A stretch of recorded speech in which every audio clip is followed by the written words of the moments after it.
నమస్తే న్యూస్ 24 తెలుగుకు స్వాగతం. వార్తలను ముఖ్యాంశాలు చూద్దాం. మండపేట మున్సిపల్ కార్యాలయం వద్ద పారిశుధ్య నిర్వహణ ఒప్పంద కార్మికులు చేపట్టిన సమ్మె గురువారం 3వ రోజుకు చేరుకుంది. తమ న్యాయమైన డిమాండ్లను అంగీకరించడంలో ప్రభుత్వం ఎలాంటి స్పందన చూపించడం లేదంటూ కార్మికులు నిరసన వ్యక్తం చేశారు. గురువారం వినూత్న రీతిలో పారిశుధ్య నిర్వహణ కార్మికులు చెవిలో పువ్వు నిరసన కార్యక్రమాన్ని చేపట్టారు. ఎన్నికల ముందు తమను పర్మినెంట్ చేస్తామని హామీ ఇచ్చిన ముఖ్యమంత్రి జగన్మోహన్ రెడ్డి ఎన్నిక అయిన అనంతరం తమ చెవుల్లో పువ్వులు పెట్టారని ఎద్దేవా చేశారు. వెంటనే చర్చలకు పిలిచి తమ న్యాయమైన డిమాండ్లను పరిష్కరించాలని విజ్ఞప్తి చేశారు. సమాన పనికి సమాన వేతనం పర్మినెంట్ చేస్తూ ఉత్తర్వులు జారీ చేయాలని కోరారు. తమ న్యాయమైన డిమాండ్ల పరిష్కారం కోసం తాము రోడ్లపై పడ్డామని ఆవేదన వ్యక్తం చేశారు. ఇప్పటికైనా ప్రభుత్వం స్పందించి తక్షణమే తమకు న్యాయం జరిపించాలని విజ్ఞప్తి చేశారు.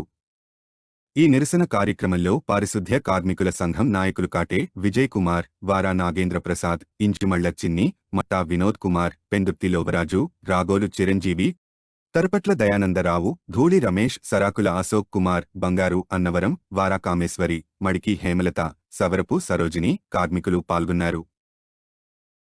నిలబడటం జరిగింది.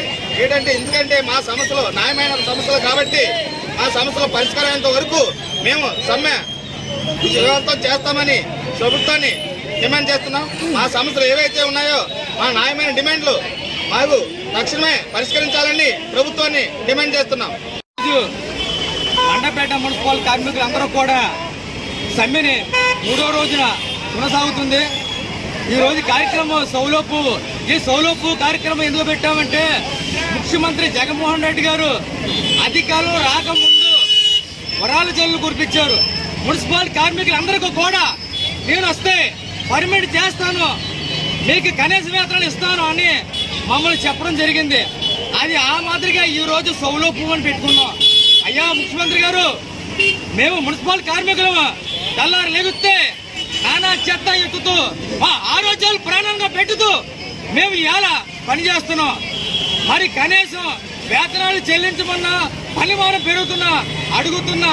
దాదాపు 4 సంవత్సరాలు అయిపోయింది, ఇంకా 3 నెలలే ఉంది. కానీ 3 నెలలు అధికారం మీద అనుకోవచ్చేమో మున్సిపల్ కార్మికుల్ని మిగతా కార్మికులు కూడా మరి ఈ రోజు రోడ్ల మీద కూర్చోబెట్టి మరి ఈ రోజు మీరు జోక్యం చూస్తున్నారు. మరి ఇది తక్షణమే మరి ప్రభుత్వం వైసీపీ ప్రభుత్వం దిగువచ్చి మున్సిపల్ కార్మికులకి అందరికీ కూడా నువ్వు ఏదైతే హామీ ఇచ్చావో ఆ హామీని త్వరగా నెరవేర్చుకోవాలి. మరి కాంట్రాక్ట్ అవుట్సోర్సింగ్ ఉద్యోగస్తులు అందరినీ కూడా పర్మినెంట్ చేయాలి, కనీసం వేతనం ఇవ్వాలి, పనిభారం తగ్గించాలి. లేనుచో రానున్న రోజున నిన్ను గద్దె దించడం తప్పదు. మరి ఇదే మున్సిపల్ కార్మికులుగా నేను హెచ్చరించడం డిమాండ్ చేస్తాం సిఐటిగా.